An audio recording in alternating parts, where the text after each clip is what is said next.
చేతులకి బ్యాంగిల్స్ కూడా వేసావే. మట్టి గాజులా? ఎంత గట్టిగా ఉన్నాయో చూస్తాను.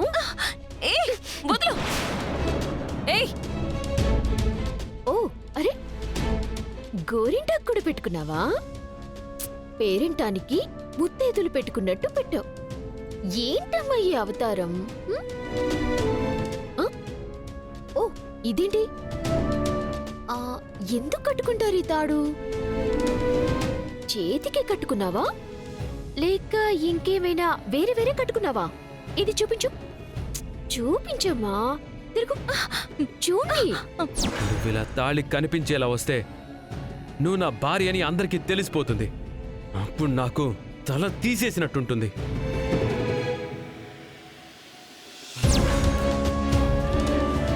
చూడి, చూపించు. ఏంటి ఇవన్నీ ఎందుకు కట్టుకున్నావు? తెలుగులో ఒక సామెత ఉంటాది, గాడిదకేం తెలుసు గంధపు సక్కల వాసన అని. అంటే ఇప్పుడు నువ్వు మమ్మల్ని గాడిదలతో పోల్చావా? చచ్చా, మిమ్మల్ని వాటితో పోల్చి వాటి ప్రతిష్టని దెబ్బతీయలేను. ఆడపిల్ల తల్లో పువ్వులు పెట్టుకుంటే ఆడపిల్లకి నిండుదనాన్నిస్తాయి, ఆత్మగౌరవాన్ని పెంచుతాయి. ఆడపిల్లలు తల్లో పువ్వులు పెట్టుకోవడం చెడు అలవాటు కాదు. అది మన పూర్వీకుల నుండి వచ్చిన ఆరోగ్యకరమైన అలవాటు, సాంప్రదాయం. ఈ పూల నుంచి వచ్చే సువాసనతో మనసుకి ప్రశాంతత లభిస్తుంది, జుట్టు పెరుగుదలకు కూడా ఉపయోగపడతాయి. ఇక కళ్ళ కాటుకంటారా, అది తెలుగు సంస్కృతిలో కళ్ళ అందాన్ని పెంచడంతో పాటు దిష్టి తగలకుండా ఉండడానికి ఒక సాంప్రదాయ పద్ధతి. మనకి వెలుగునిచ్చే కళ్ళకి చల్లదన్నాన్ని ఇచ్చేది ఈ కాటుకి.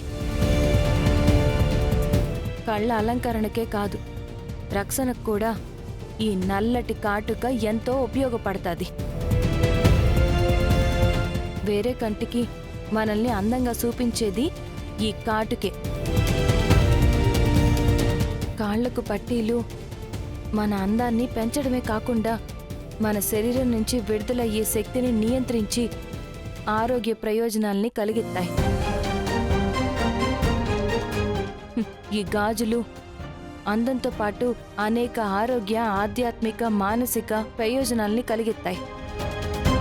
మనకి రక్త ప్రసరణ పెంచి అలసటని తగ్గించి సానుకూల శక్తిని ప్రసాదిస్తాయి. వీటి శబ్దం మనలోని ఘర్షణని, ఒత్తిడిని తగ్గించి మానసిక ఉల్లాసాన్ని కలిగిస్తాయి. ఆడవారి ఐదొత్తనానికి చిహ్నంగా నిలిచేవి ఈ గాజులు. ఇక ఈ తాడెందుకు అన్నారు కదా, మీలాంటి వాళ్ళ కళ్ళు నాలాంటోళ్ల మీద పడకుండా ఉండడానికి. హే సోదాపు, సాంప్రదాయాల్ని సోదిలా భావిస్తారని ఆ సామెత చెప్పాను.